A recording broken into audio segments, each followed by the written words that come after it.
Безопасность – забота номер один, когда мы говорим о нахождении вашей собаки на улице, во дворе или в другом месте. Чтобы обеспечить безопасность для своей собаки, устраните любые возможности для собаки убежать со двора. Два самых худших праздника в году – Новый год и 4 июля, потому что люди запускают фейерверки, сигналят проезжающие автомобили. Это пугает собак. И дело не только в звуках, но и в запахах. Когда собака пугается, она может перескочить через высокий забор, подкопать забор и пролезть под ним, ломать замки. Известно, что собаки даже перегрызали сетку забора. Поэтому вы должны сделать свой двор безопасным для собаки, чтобы у нее не было возможности убежать. Говоря о безопасности, в первую очередь мы думаем об ограде. В этом дворе живая изгородь высотой 2 метра. За ней сетчатый забор. С точки зрения безопасности это подойдет почти для всех собак, кроме тех, кто любит копать. Для подобных заборов из живых изгородей и сетки снаружи, чтобы собака не делала подкоп под ней, многие люди делают цементное основание. Они роют канавку по всей длине изгороди и заливают туда цемент. И когда собака начинает копать, она не сможет выбраться. Если у вас нет финансовых возможностей, вы можете принять другие предупредительные меры. Это колышки. Особенно хорошо они подходят для садов, потому что они незаметны для людей. Вы просто вбиваете колышки в землю и оставляете сантиметров 10 на поверхности. Расположите их так, чтобы собаке было неудобно ходить между ними. Это помешает собаке подходить к изгороди и делать подкоп. Между ними они тоже не могут подкопаться. Следующее, что можно сделать, и это не так дорого, как заливка цемента, использовать плетняк или шпалы по периметру. Вы можете положить их к стене. Если это не остановит заядлых копателей, можно выкопать траншею и заложить плетняк или шпалы туда.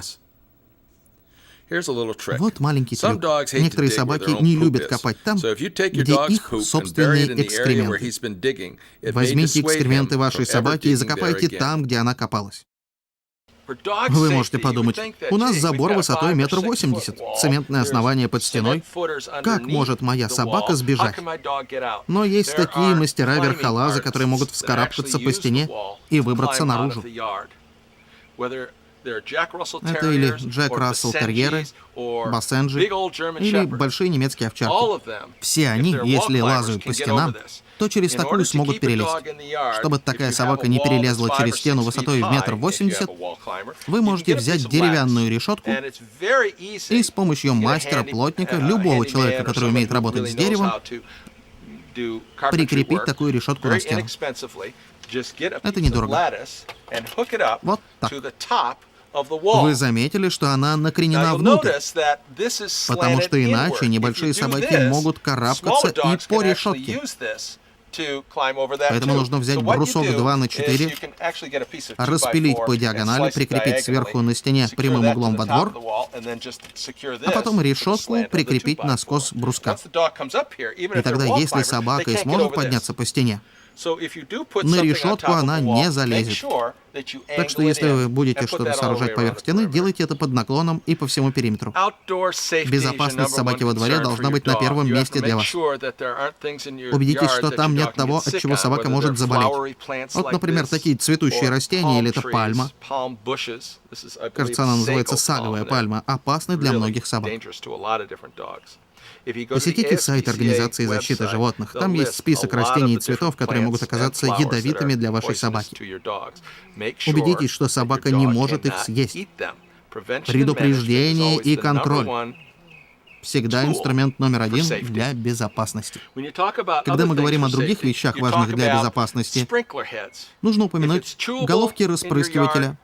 Если их можно жевать, ваш щенок будет их жевать. Особенно если ему скучно и нечем заняться. Убедитесь, что у собаки не будет возможности добраться до головки распрыскивателя, а также до шлангов, до оборудования бассейнов, что поднимает еще один вопрос. Если у вас во дворе есть бассейн, вы должны научить собаку, как вылезать из бассейна безопасно. если она случайно упадет в бассейн. А до этого времени отгородите бассейн. Есть разные барьеры не только для собак, но и для детей. Их можно использовать, чтобы собака не упала в бассейн. Смотрите на это с точки зрения здравого смысла. Вы же не оставляете ребенка во дворе со словами «Послушай, дорогой, не безобразничай здесь». И тут же вы видите, как выдернуты с корнем растения. Растения будут у ребенка и во рту. Так же, как вы оберегаете детей, используя методы предупреждения и контроля во дворе, защитите и вашу собаку. Давайте поговорим о безопасном использовании ошейников и поводков на каждый день. Вот это называется ошейник мартингейл, ошейник с двойной петлей. Когда вы надеваете его на собаку, то можете просунуть пальцы через него. Ошейник на собаке должен быть по причине безопасности. Если собака убежит со двора, он может помочь при розыске. Однако, если у вас несколько собак, и они любят играть друг с другом, хватать друг друга, и, к сожалению, иногда их зубы застревают в ошейнике другой собаки. Поэтому, если у вас есть собаки, которые любят играть друг с другом во дворе, хватать друг друга, вы должны или, первое, снимать ошейник с собак, или, второе, использовать ошейник со специальным замком, который, если на него оказано давление, автоматически расстегивается. Еще один тип ошейника — защелкивающийся. Один щелчок, и вы его застегнули. Но подходит только для маленьких собачек. По той простой причине, что эти пластиковые застежки могут ломаться. Это Лили. Она демонстрирует шлейку. Поводок прикрепляется к кольцу на спине. Вот здесь. Это снимает давление с горла собаки. Но что делать с собакой, которая любит тянуть поводок? Есть несколько вариантов. Вот один, эта шлейка называется Easy Walk. Когда вы надеваете ее на собаку, поводок прикрепляется к ее груди. И во время прогулки поводок тянется сбоку.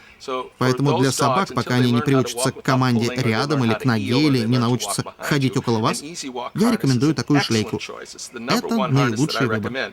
У них есть разные модели. Sensation, Soft Touch. Это называется Easy Walk. Но самое главное, поводок крепится на груди.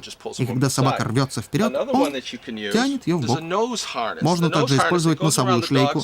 Она крепится на нос, а потом идет под подбородком собаки, и когда собака рвется вперед, он осторожно тянет ее в бок. Есть тоже разные бренды. Halty, Gentle Leader. Они хороши для управления собаками, которые любят тащить вас за собой по улице. Но они лишь средство контроля. Не нужно держать их на собаке до конца их жизни. Это второй ошейник для сдерживания собак, тянущих поводок, который я рекомендую. Если говорить о поводках, я хочу показать вот этот поводок. Он называется банджи. Его я рекомендую в первую очередь. Когда вы его прикрепляете к собаке, у него большая растяжимость. Если ваша собака увидит белку и рванет за ней, потому что еще не выучена, благодаря большой растяжимости поводка собака не повиснет на конце и не удушится. Этот поводок также хорош, когда вы учите собаку не тянуть поводок при ходьбе, потому что собака чувствует натяжение поводка. Это становится сигналом притормозить, и они перестают тянуть. Для ежедневного использования, если вы хотите предупредить неприятные ситуации в доме или во дворе, если вы привязываете собаку, пока работаете в саду, вы можете использовать вот такой поводок, который собака не сможет сживать. Они жесткие и не обматываются вокруг шеи собаки или лап. Лили, иди сюда. Как вы заметили, этот поводок пристегнут у Лили на спине. И дайте собаке чем-нибудь заняться. Пусть она погрызет игрушки, наполненные лакомствами, чтобы сидеть на привязи было не скучно. Хороший способ обеспечить безопасность собаки — поместить ее в вольер. Но здесь есть пара правил. Не надо помещать ее туда, если она к этому не приучена. Если у вас есть такой же вольер, который сделан вдоль стены дома, вы видите, что здесь есть тень, с двух сторон он открыт, и поэтому здесь приятный ветерок. Но вы же не собираетесь просто запихнуть сюда свою собаку и все. Ее нужно здесь кормить, с ней здесь нужно заниматься, выходить сюда, иногда почитать газету, чтобы собака почувствовала, что в этом месте ей интересно. Первое, что нужно делать, если вы держите собаку в вольере около дома, проверить фактор безопасности. Особенно, если у вас молодая собака до 1 года или собака из приюта, которой было скучно всю жизнь. и они снимают свой стресс путем жевания всего, что можно жевать. Вы видите, что здесь много вещей, от которых собака может заболеть. Камни, угли, мусор. Собака будет жевать все, что жуется. Поэтому, чтобы обеспечить безопасность собаки, которую вы здесь держите, нужно от всего избавиться. Как только вы избавились от всего, что может повредить собаке, убедитесь, что у собаки достаточно воды. Если вы оставляете собаку одну на продолжительное время, я рекомендую оставлять 2 источника воды. Убедитесь, что хотя бы один источник нельзя было бы опрокинуть, чтобы у миски не было бортика, на который собака может наступить и перевернуть миску, особенно в жаркий день. Тогда у нее не будет воды. Тогда можно привести собаку. Идем. И привязать ее здесь. Это лучшее место на земле. Вы можете учить их здесь. Привет, сидеть, молодец, ищи. Принесите игрушки, чтобы собака была чем-то занята. Другими словами, никогда не оставляйте собаку в вольере, если ей это не нравится. Еще один вольер, который вы можете установить у себя во дворе, это модульные блоки из сетки.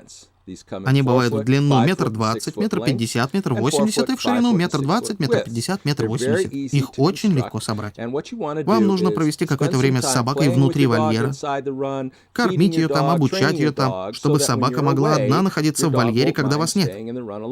Убедитесь, что в этой зоне есть тень, 2 источника воды. Вы видите, что Кейси совсем не против вольера.